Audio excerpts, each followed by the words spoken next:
Assalamualaikum warahmatullahi wabarakatuh. Perkenalkan, nama saya Novianti, NIM 1703014. Kali ini saya akan membacakan slide materi presentasi seminar PKL yang berjudul Rancang Bangun Company Profile Berbasis Web pada PT Mutiara Biru Samudra. Bab 1 terdapat bab pendahuluan yang berisi yang pertama, latar belakang. PT Mutiara Bumi Samudra merupakan perusahaan yang bergerak di bidang jasa impor barang, berbagai keperluan rumah tangga, alat konstruksi, komputer, dan lain-lain. Namun pada saat ini, sistem pemasaran jasanya masih secara konvensional, seperti promosi menggunakan brosur dan media cetak koran. Tentu hal tersebut tidak efektif karena dengan begitu akan membutuhkan waktu yang sedikit lama dan penyebarannya tidak menyeluruh, hanya di sekitar tempat tenaga marketing yang datangi saja. Selain itu tidak efisien dalam hal biaya. Dengan pencetakan brosur dan membayar biaya iklan, media cetak koran, tentunya perusahaan mengeluarkan biaya yang tidak sedikit dengan mempekerjakan orang yang ahli dalam marketing. Maka dari itu, penulis mengajukan solusi pembuatan company profile sebagai media promosi yang lebih efektif pada PT Mutiara Biru Samudra. Yang ketiga, terdapat batasan masalah. Yang pertama, perancangan website company profile ini pada PT Mutiara Biru Samudra.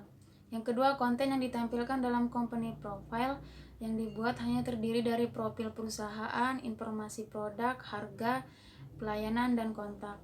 Yang ketiga, dalam pembuatan company profile ini, penulis menggunakan bahasa pemrograman PHP. Terus ada tujuan penelitian.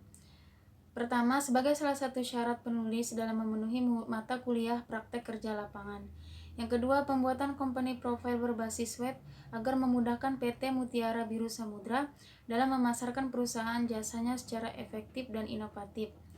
Ketiga, dengan pembuatan company profile ini diharapkan menjadi media pemasaran yang efektif dan tepat pada PT Mutiara Biru Samudra, sehingga agar sedikit mengurangi beban pengeluaran perusahaan dalam mempekerjakan tenaga pemasaran dan membayar biaya iklan media cetak koran setiap bulannya.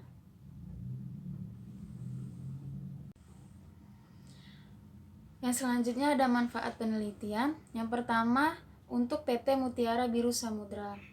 Company profile yang dibuat penulis ini dapat dijadikan sebagai media untuk mengenalkan perusahaan kepada calon customer. Kedua, untuk penulis, dapat menambah pengetahuan penulis tentang bagaimana perancangan sebuah company profile. Yang ketiga, untuk akademis, dapat dijadikan sebagai bahan referensi penulisan laporan tugas akhir selanjutnya. Dan yang terakhir, untuk calon pelanggan, memudahkan calon pelanggan dalam mencari tahu rincian produk, harga, dan sebagainya. Dan yang selanjutnya, dalam penulisan laporan ini terdapat sistematika penulisan. Yang pertama, dalam bab 1 terdapat pendahuluan.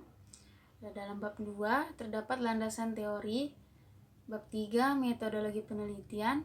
Bab 4 analisa dan implementasi. Dan bab 5 penutup. Dan yang selanjutnya, dalam bab 2 landasan teori terdapat pengertian sistem. Menurut Mulyadi dalam penelitian Rini Asmara tahun 2015, bahwa sistem merupakan sekumpulan dua atau lebih komponen yang saling berkaitan, yaitu subsistem yang dikelompokkan bersama untuk mencapai tujuan yang sama. Terus yang kedua ada karakteristik sistem. Menurut Sutabri dalam penelitian Otto Fazarianto, Muhammad Iqbal, dan Jaka Tubagus Cahya tahun 2017, bahwa sebuah sistem memiliki ciri atau sifat-sifat eksklusif yang mencirikan bahwa hal tadi mampu dikatakan menjadi suatu sistem. Terus yang ketiga ada klasifikasi sistem. Menurut Hutahean dalam penelitian Whisky Stephen Darmawan, Desi Purwaning Tias, dan Denny Risdiansyah tahun 2018 menyatakan bahwa sebuah sistem tentunya memiliki klasifikasi, diantaranya sistem abstrak dan sistem fisik. Yang selanjutnya ada pengertian konsep sistem. Dalam penelitian Ade Patiana Kota, Alicia dan Ari tahun 2015, sistem merupakan gabungan dari berbagai elemen atau unsur yang saling terhubung dan berkomunikasi dan saling berpengaruh dalam beroperasi untuk mencapai tujuan. Dan yang kedua ada pengertian informasi.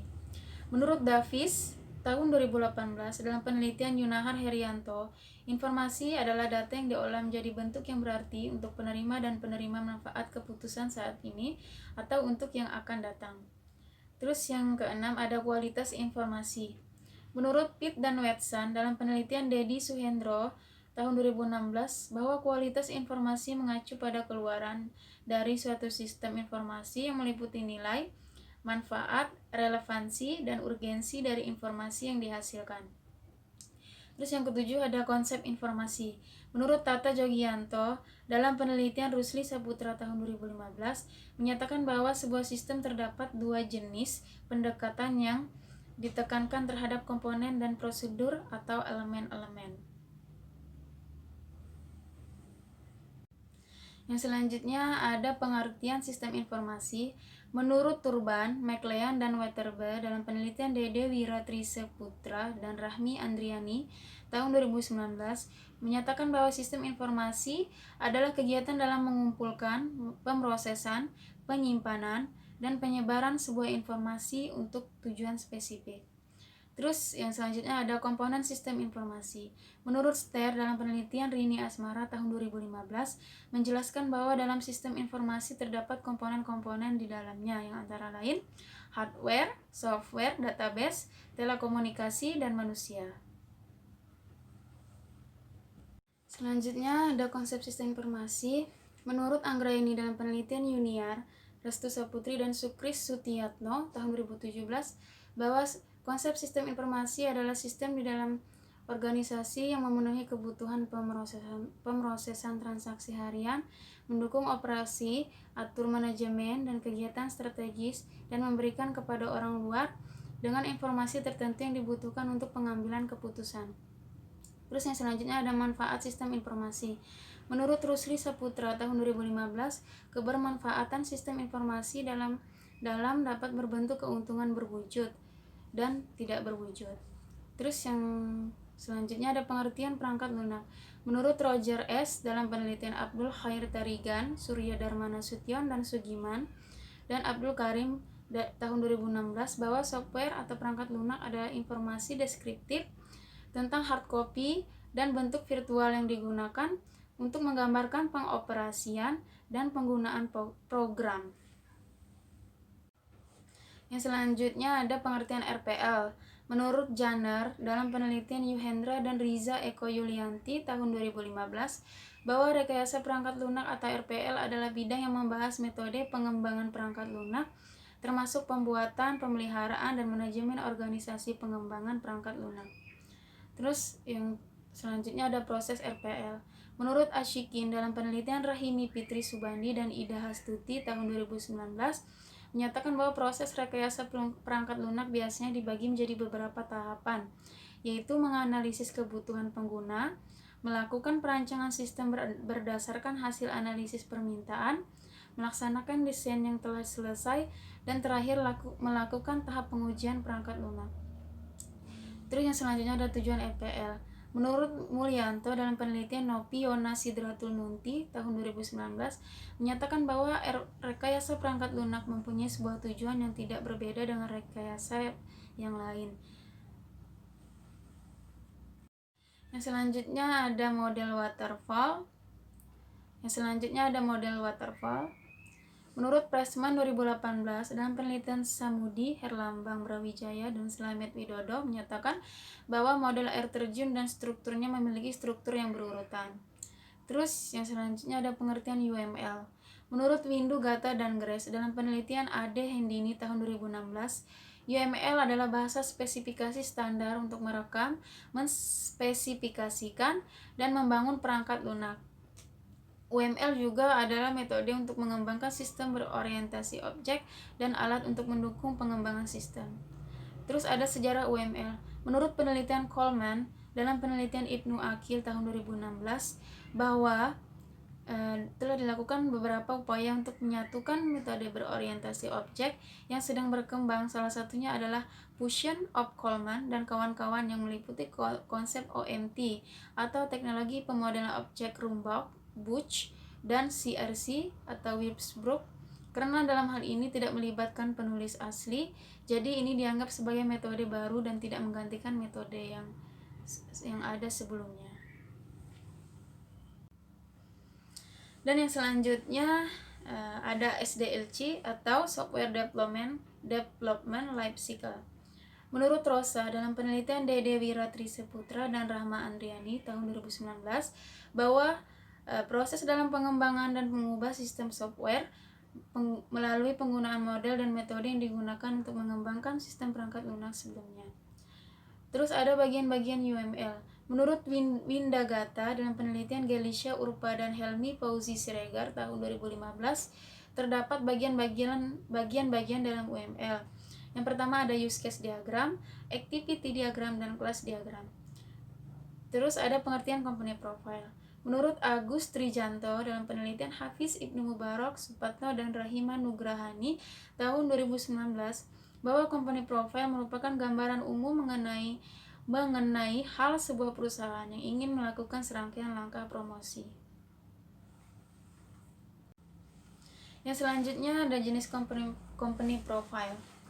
Menurut jurnal LIM, Erendaru dan Sutanto tahun 2015, dalam penelitian Tripena Borusi Haloho, bahwa company profile sendiri memiliki jenis-jenis diantaranya company profile web, company profile video.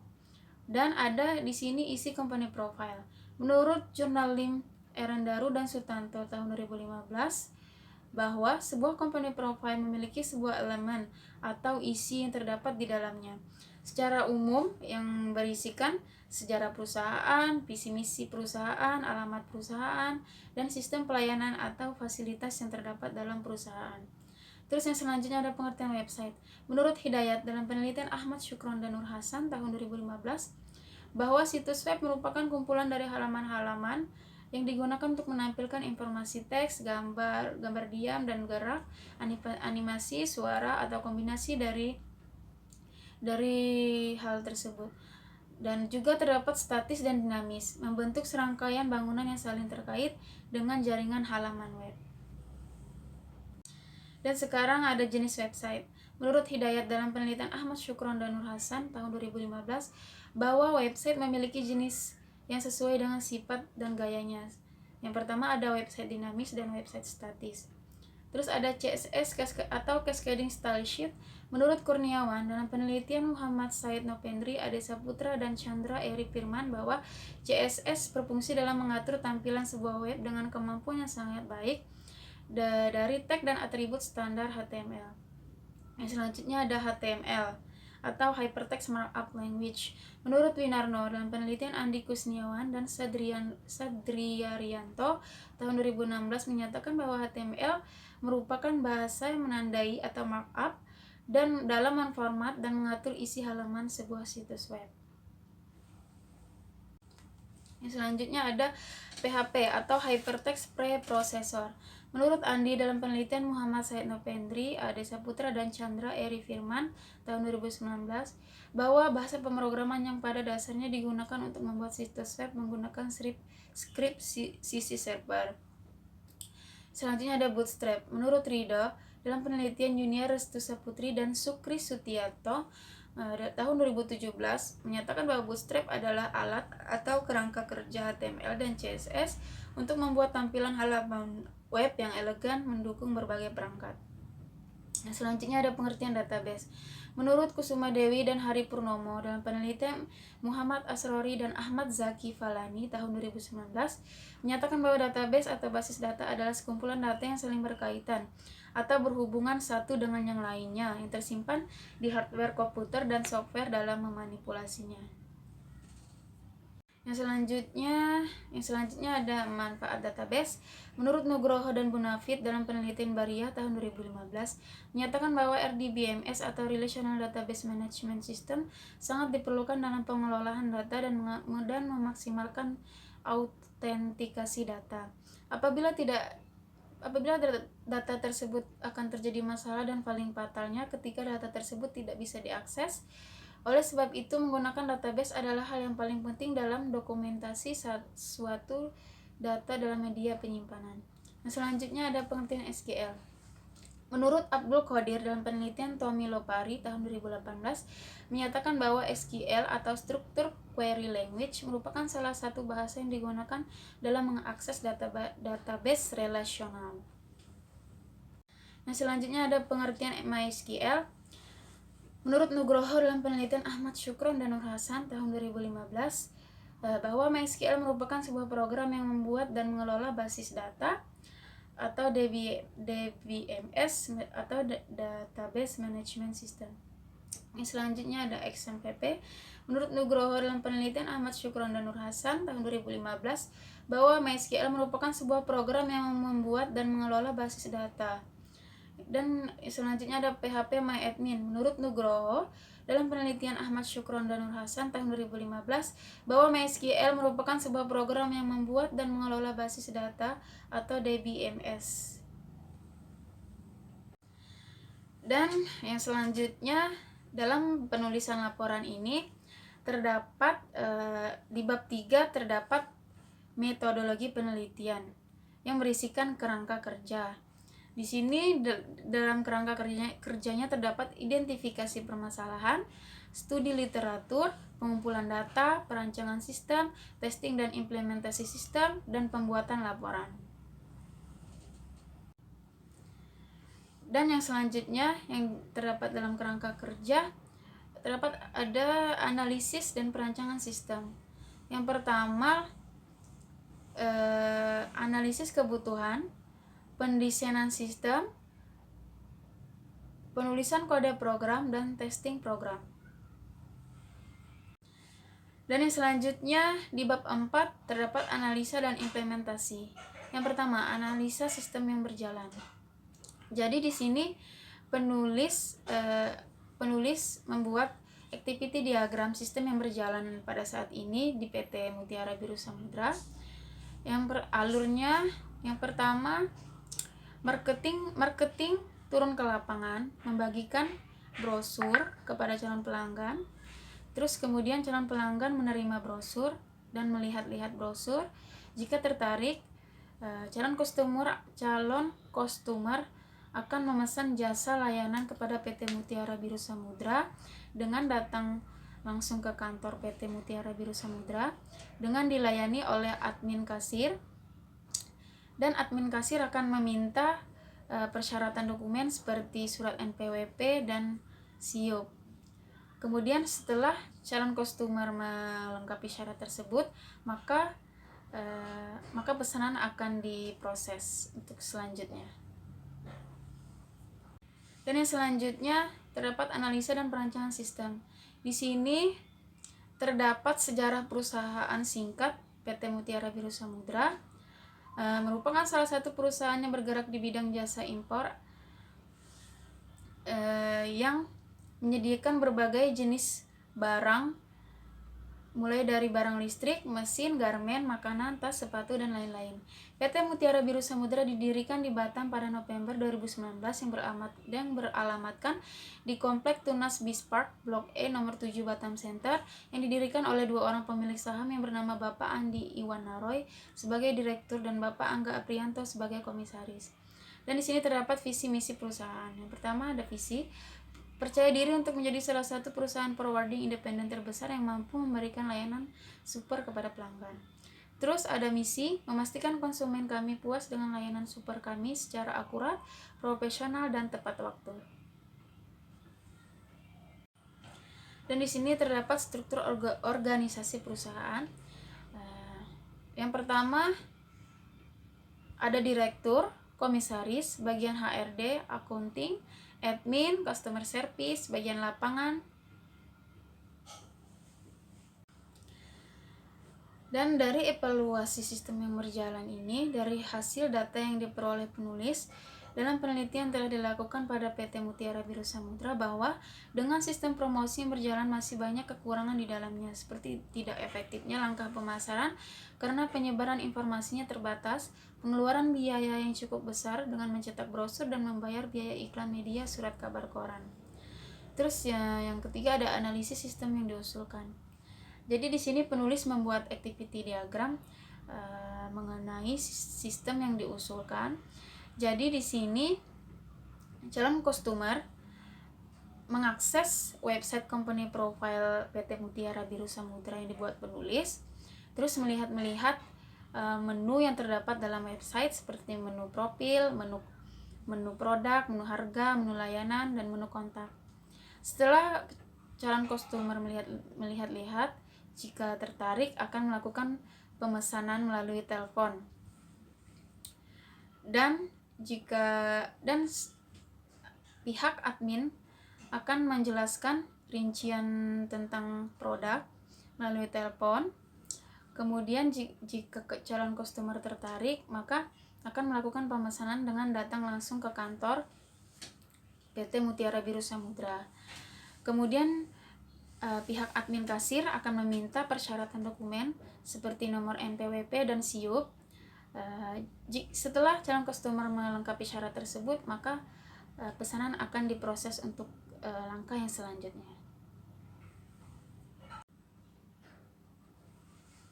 Dan di sini terdapat dalam perancangan sistemnya terdapat menu login yang digunakan admin dalam mengakses website maupun dalam memposting data untuk website tersebut.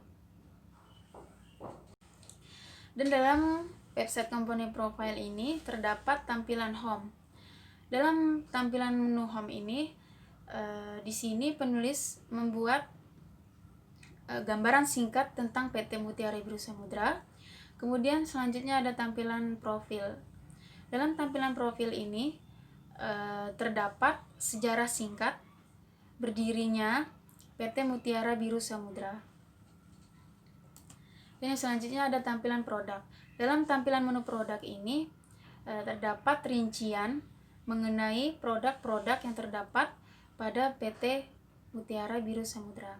Dan selanjutnya ada tampilan harga. Dalam tampilan harga ini juga terdapat rincian biaya-biaya yang akan dikeluarkan dalam pemesanan jasa importir pada PT Mutiara Biru Samudra. Sekian dari saya. Mungkin ini saja slide materi presentasi seminar PKL yang bisa saya sampaikan. Kurang dan lebihnya saya mohon maaf. Terima kasih banyak. Wassalamualaikum warahmatullahi wabarakatuh.